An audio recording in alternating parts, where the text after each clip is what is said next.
ہم بھی اپنے بچوں کو حافظ قرآن بنائے ہوتے. حافظ قرآن کے لیے حکم ہوگا وہ شفاعت کرے تو حافظ قرآن اپنے گھر کے ان 10 افراد کی بخشش کرا لے گا جن پر جہنم واجب ہو چکا ہو، یعنی ان کو جہنمی قرار دے دیا گیا ہو، وہ مغفرت کروا لیں گے. عالم دین کو حکم ہوگا تو علماء کی تو شان ہی نرالی ہے. اللہ اللہ، علماء اور شہید کے خون کا اور علماء کی سیاہی کا مقابلہ ہوگا. جب علماء کی سیاہی قلم کی اور خون وزن کیا جائے گا شہیدوں کا، تو شہیدوں کے خون پر عالموں کے قلم کی سیاہی غالب ہو جائے گی. اللہ اللہ حکم دے گا رب تعالیٰ یہ شفاعت کریں تو علماء تو یہ بے شمار لوگوں کو شفاعت کریں گے جن کی گنتی ہی نہیں ہے. آقا کریم صلی اللہ تعالیٰ علیہ وسلم کا حکم ہوگا. میرے سرکار صلی اللہ علیہ وسلم نے اذن عام فرما دیا، آپ سب شفاعت کر رہے ہیں.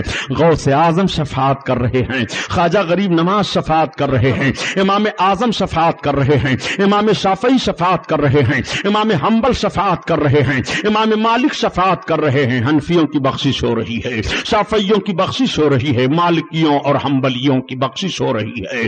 قادری بخشے جا رہے ہیں، چشتی بخشے جا رہے ہیں، سہروردی بخشے جا رہے ہیں. یہ سارے سلسلے کے لوگ بخشے جا رہے ہیں، ان کی مغفرت ہو رہی ہے. اللہ اللہ، آقا کریم صلی اللہ علیہ وسلم نے اعلان کر دیا ایسے ایسے لوگ اب جنت میں جا رہے ہیں. ذرا اپنے آقا کی عظمت ملاحظہ فرما لو.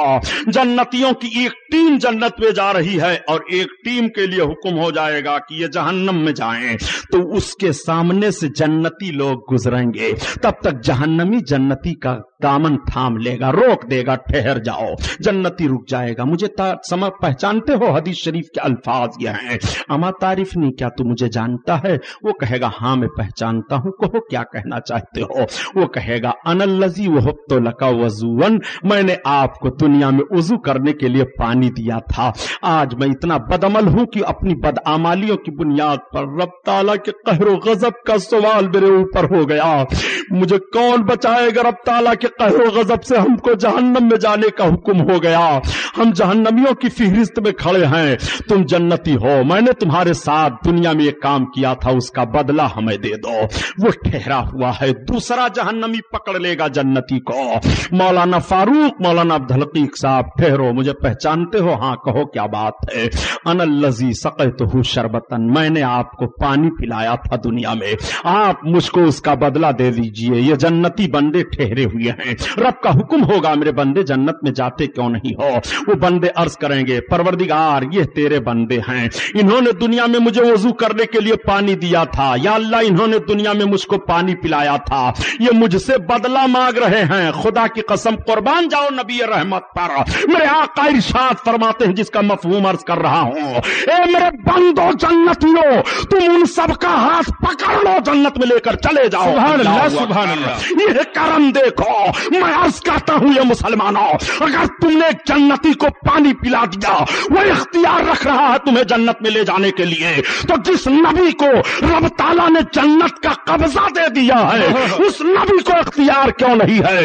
اسی لیے تو بریلی کا تاجدار بول پڑا کہ تجھ سے اور جنت سے کیا مطلب، وہاں بھی دور ہو.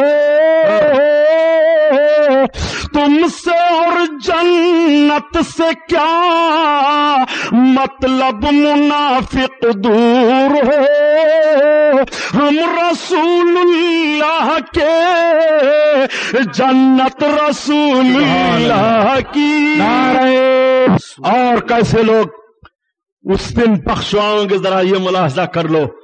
حضرت عائشہ صدیقہ ام المومنین کی عظمت کون نہیں جانتا ہے؟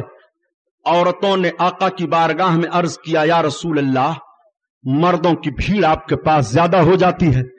یا رسول اللہ، ہم عورتیں مردوں کی بھیڑ کی بنیاد پر آپ کے قریب نہیں ہو پاتی، ہمیں دین کی باتیں سننے کو نہیں ملتی ہیں. یا رسول اللہ، ہمارا جلسہ آپ الگ متعین فرما دیں. اللہ کے حبیب نے قبول فرما لیا. عورتوں کا جلسہ ہوا، سرکار تشریف لے گئے، میرے آقا خطبہ دینے لگے. آقا ارشاد فرماتے ہیں کہ جس عورت کے بچے مر گئے ہوں، کچے بچے، وہ قیامت میں اپنے ماں باپ کی شفاعت کر کے جنت دلائیں گے. وہ بچہ رب کی بارگاہ میں اپنے ماں باپ کی بخشش کے لیے جھگڑے گا. علماء فرماتے ہیں جھگڑنے کا مطلب وہ مچلے گا، وہ عرض کرے گا میرے مولا میرے باپ کو بخش، میری ماں کو بخش، تب میں جنت میں جاؤں گا، سبحان اللہ، اور وہ مچل مچل کر عرض کرے گا۔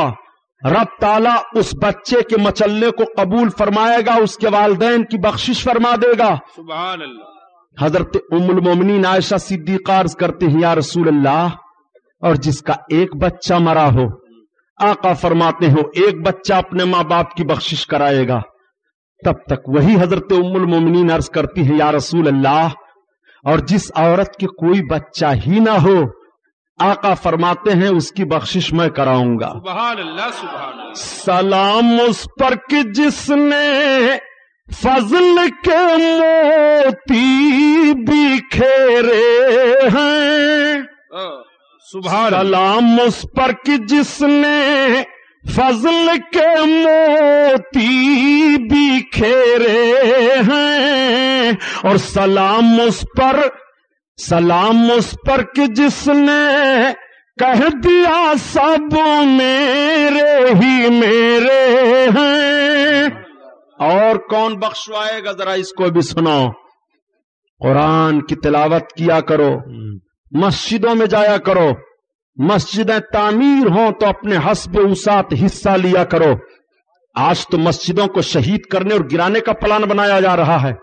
بابری مسجد کو فسطائی طاقتوں نے اپنے بلبوتے پر شہید کیا، بت خانے میں تبدیل کیا، حالانکہ انہیں معلوم ہے کہ اسلامی نقطۂ نظر سے مسجد خالصہ زمین پر تعمیر کی جاتی ہے۔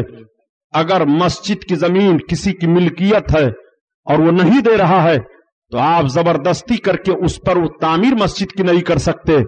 خالصہ زمین پر ہماری مسجد کی تعمیر ہوئی، مگر ایسی تاریخ گڑھی گئی جس تاریخ نے ہندوستان میں انصاف و دیانت کا جنازہ نکالا، مسلمان اور غیر مسلم کو ایک ایسے انداز سے لڑایا کہ جس میں عبادت گاہ زد میں آئی اور عبادت گاہ کا چہرہ مسخ کیا گیا، عبادت گاہ کی اینٹ سے اینٹ بجا دی گئی۔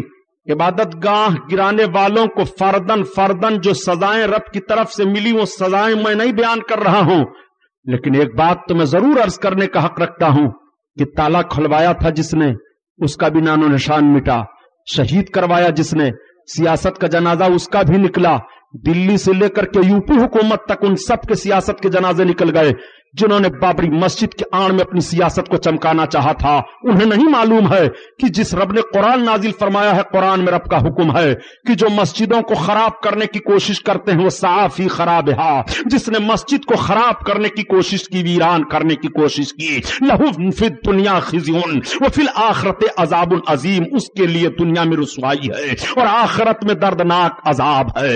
وہ ساری سیاسی پارٹیاں رسوائی کی سیاہی اپنے چہروں پر لگا کر کے بھارت میں گھوم رہی ہیں، ان کا منہ کوئی دیکھنے کے لیے تیار نہیں ہے، اور آخرت میں ان کے لیے عذاب تو باقی ہی باقی ہے۔ یہ جملہ میں ترشی کی بنیاد پر نہیں کہہ رہا ہوں، بلکہ مسلمانوں کو تکلیف دی جا رہی ہے ان کی عبادت گاہیں گرا کر کے۔ اور سن لو، بھارت کی سرزمین ہو چاہے دنیا کا کوئی بھی ملک ہو، جس ملک میں بھی عبادت گاہوں کو نقصان پہنچایا گیا ہے وہ ملک امن و امان کے ماحول میں نہیں رہ پایا ہے، لوگ پریشان رہ گئے ہیں۔ عبادت گاہیں رب کی عبادت کے لیے بنائی گئی ہیں، تمہیں گرانے کے لیے نہیں بنائی گئی ہیں۔ آج مسجدوں کو پھونکا جا رہا ہے، آج مسجدوں کو جلایا جا رہا ہے۔ ایک قوم مسلم آج اس اسٹیج سے میں آپ کو اس منبر سے پیغام دے دینا چاہتا ہوں کہ اب بھی تمہیں سجدہ کرنے کا وقت نہیں آیا، اب بھی تمہیں کیا قرآن پڑھنے کا وقت نہیں آیا ہے، اب بھی تمہیں کیا متحد ہو کر کے کاندھے سے کاندھا ملا کر کے رسول کا عشق اپنے دل میں لے کر کے آگے بڑھنے کا وقت نہیں آیا ہے۔ اب بھی تم جماعتوں میں بکھرے رہو گے، اب بھی تم رسول اللہ کی عظمت کا کھلواڑ بناؤ گے۔ آؤ دیکھو دیکھو، میں تمہیں بتاتا چلوں، گزشتہ سال اگست کا مہینہ لے لو، گزشتہ سال اگست کے مہینے میں آپ نے ایک اعلان سنا ہوگا جو پوری دنیا میں اعلان ہوا تھا کہ ترکی میں ایک بہت بڑا زلزلہ آیا، اس زلزلے میں نہ جانے کتنے لاکھ انسان ترکستان میں یعنی ترکی میں ہلاک ہو گئے۔ کیا آپ نے اس تبصرے کو جانا کیسے وہ آیا، اس زلزلے کو جانا کیسے آیا تھا، اس پر آپ نے کچھ تنقید اور تبصرے کی بنیاد پر ریسرچ کیا کہ نہیں؟ سنو، آج اعلان ہو رہا ہے، آج رسالوں میں وہ سارے ماحول آ رہے ہیں. آج کتابیں اس کے تعلق سے منظر عام پر آ گئی ہیں کہ ترکی کا گزشتہ سال اگست کے مہینے میں زلزلہ کیوں آیا تھا. اگست کے مہینے میں ترکی میں سمندر کے کنارے جو فوجی اڈا تھا ترکستان کا, اس فوجی اڈے میں فوجیوں نے اور فوج کے جنرلوں نے ایک جشن منایا تھا, اور اس جشن میں یہودیہ لڑکیوں کو اور عیسائیہ لڑکیوں کو ناچنے گانے کے لیے بلوایا تھا. وہ ساری لڑکیاں آئیں اور جب رقص و سرود کی محفل گرم ہوئی تو ایک جنرل نے اسی جوش کے عالم میں شراب پی کر کے کہا قرآن لاؤ. قرآن لا کر کے اس کے ہاتھ میں دیا گیا. اس نے کہا پڑھ کر کے سناؤ. جب کسی نے پڑھنا شروع کیا تو اس نے کہا قرآن کا معنی تو سمجھ میں نہیں آ رہا ہے, ایسی محفل میں قرآن پڑھا جا رہا ہے. قرآن کا نازل کرنے والا خدا کہاں ہے؟ اس کا فرمان ہے کہ ہم نے قرآن کو نازل کیا ہے اور قرآن کی حفاظت کرنے والے ہم ہی ہیں, اور ایسی محفل میں ہم نے قرآن کو لے لیا مگر قرآن نازل کرنے والا خدا کہاں ہے؟ اتنا کہہ کر کے اس نے لڑکی کے قدم میں معاذ اللہ قرآن کو پھینکا, اور ان یہودیہ لڑکیوں نے اپنے پاؤں سے جیسے رقص و سرود ناچتے ہوئے قرآن کو لیا. تو بتانے والا بتا رہا ہے کہ سمندر پھٹ گیا اور اس سمندر سے آگ کے شعلے نکلنے لگے, اور وہ ساری محفل وہ سارے لشکری کہاں تہس نہس ہو گئے کچھ پتا نہیں. صرف اتنا پتا چلا کہ جس زمین پر یہ محفل منعقد تھی اس زمین کو اٹھا کر کے اس سمندر میں جو آگ کا شعلہ نکل رہا تھا اسی آگ کے شعلے میں پھینکا گیا. دور سے لوگ دیکھ رہے تھے اور پھر زلزلہ ایسا محسوس ہوا اس طرح سے آیا کہ سارے کے سارے لوگ وہاں کے ہلاک ہو گئے. سارا ترکی حکومت کا عملہ لگ گیا مگر آج تک پتا نہیں چل رہا ہے کہ وہ سب کہاں گئے, کس کھیت کے وہ مولی تھے اور کہاں ان کو چرچگ لیا گیا. اس طرح سے ان پر عذاب نازل ہوا اور رب کی طرف سے اعلان ہو گیا کہ دیکھ ہم نے قرآن نازل کیا ہے, ہم قرآن کی حفاظت کرنے والے ہیں. اگست کے مہینے میں گزشتہ سال یہ زلزلہ جو ترکستان میں آیا تھا قرآن کی بے حرمتی پر یہ زلزلہ آیا تھا. کہنے کا مطلب یہ ہے پیارے کہ جب قرآن کے ساتھ بے حرمتی کی گئی ہے تو ایسا زلزلہ آیا, اور جہاں جہاں قرآن کے ساتھ بے حرمتی کی جاتی رہے گی زلزلے کے عذاب میں لوگ مبتلا ہوتے رہیں گے. مسجدوں کو جہاں جہاں ویران کیا جاتا رہے گا, مسجدیں تباہ و برباد کر دی جاتی رہیں گی, سارا ماحول ختم کر دیا جاتا رہے گا. عرض کرنے کا مطلب یہ ہے کہ مسجدوں کو آباد کرو, مسجدوں میں نمازیں پڑھا کرو.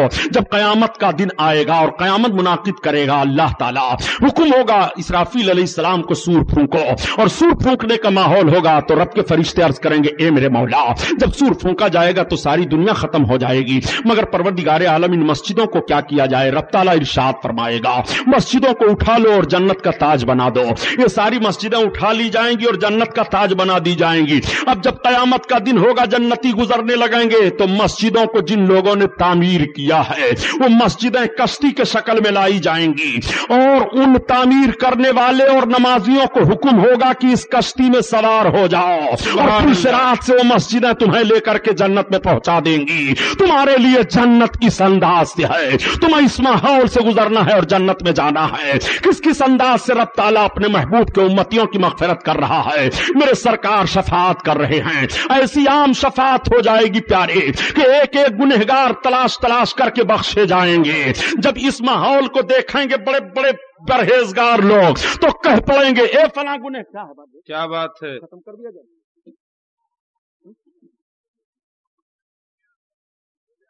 سنیے, میں انتظامیہ کی ہے اور پیغمبر کی عظمت کو روکنا نہیں چاہیے. بس تھوڑا سا وقت میں لے رہا ہوں, درود پاک پڑھیے.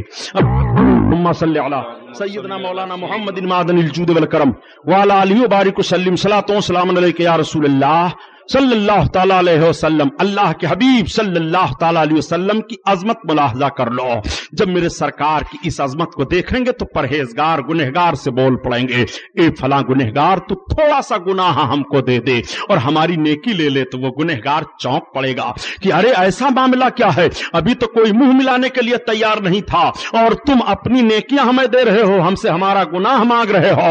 اللہ اللہ معاملہ کیا ہے؟ تب تک بول پڑے گے پرہیزگار کیا تم نہیں دیکھ رہے ہو کہ آقا کریم کی کریمانہ شان کیا ہے؟ میرے سرکار گنہگاروں کی شفاعت کر کر کے جنت دلا رہے ہیں, ہمیں بھی تھوڑا سا گناہ دے دے تاکہ ہم سرکار کی شفاعت سے جنت میں چلے جائیں. اللہ اکبر. اعلیٰ حضرت عظیم البرکت اسی لیے فرماتے ہیں کہ کیا ہی ذوق فوزا شفاعت ہے تمہاری واہ واہ،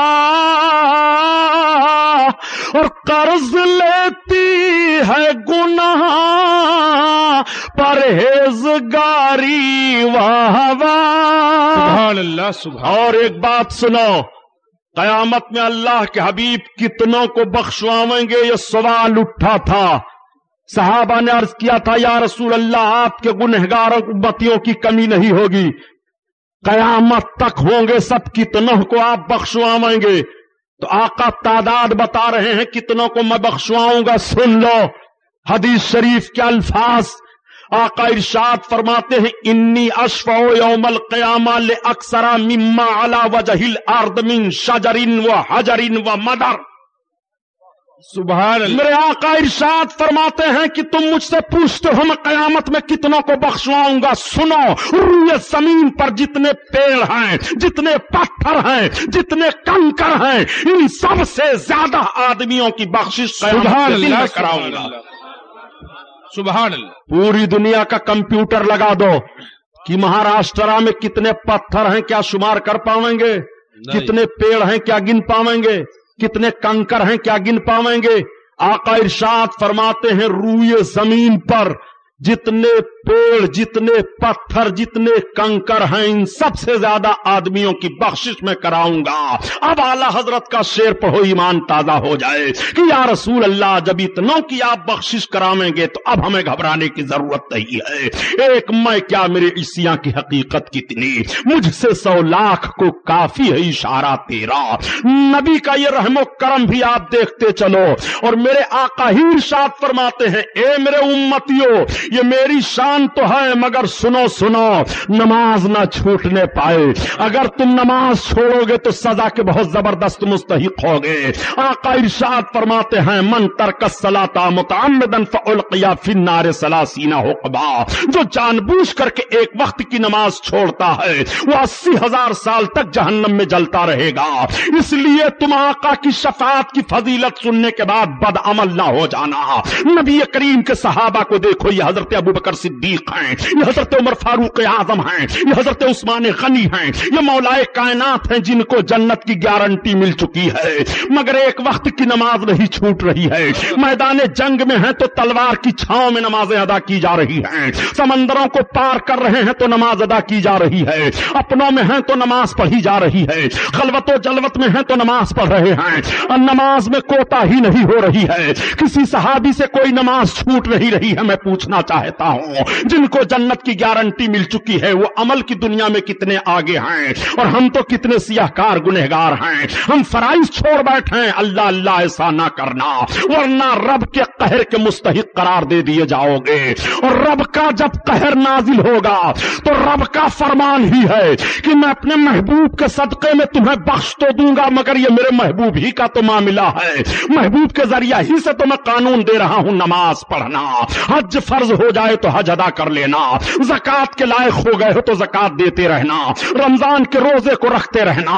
آقا کریم نے ارشاد فرمایا جو ان چیزوں پر عمل پیرا ہو اس کے بخشوانے کی ہماری ذمہ داری ہے، اس کو جنت دلانے کی ہماری گارنٹی ہے۔ میرے سرکار سارے لوگوں کی بخشش کرا دیں گے اور سارے لوگوں کی مغفرت ہو جائے گی۔ اللہ کے حبیب فرماتے ہیں کہ جب ہمارے سارے امتی جنت میں چلے جائیں گے تو رب تعالیٰ کا منادی ندا دے گا قیامت میں، رب تعالیٰ کی طرف سے آردیتا یا محمد، اے محمد۔ میرے آقا ارشاد فرماتے ہیں کہ میرا رب مجھے ندا دے گا حتی ینادینی ربی آردیتا یا محمد، میرا رب مجھے پکارے گا اے محمد راضی ہو گئے ہو؟ فاقولو ایو ربی ردیتو، تو میں عرض کروں گا ہاں میرے پروردگار میں راضی ہو گیا۔ تو صحابہ نے عرض کیا یا رسول اللہ آپ راضی کب ہوں گے؟ آقا ارشاد فرماتے ہیں جب تک میں اپنے ایک ایک امتی کو بخشوا نہیں لوں گا تب تک میں راضی نہیں ہوں گا۔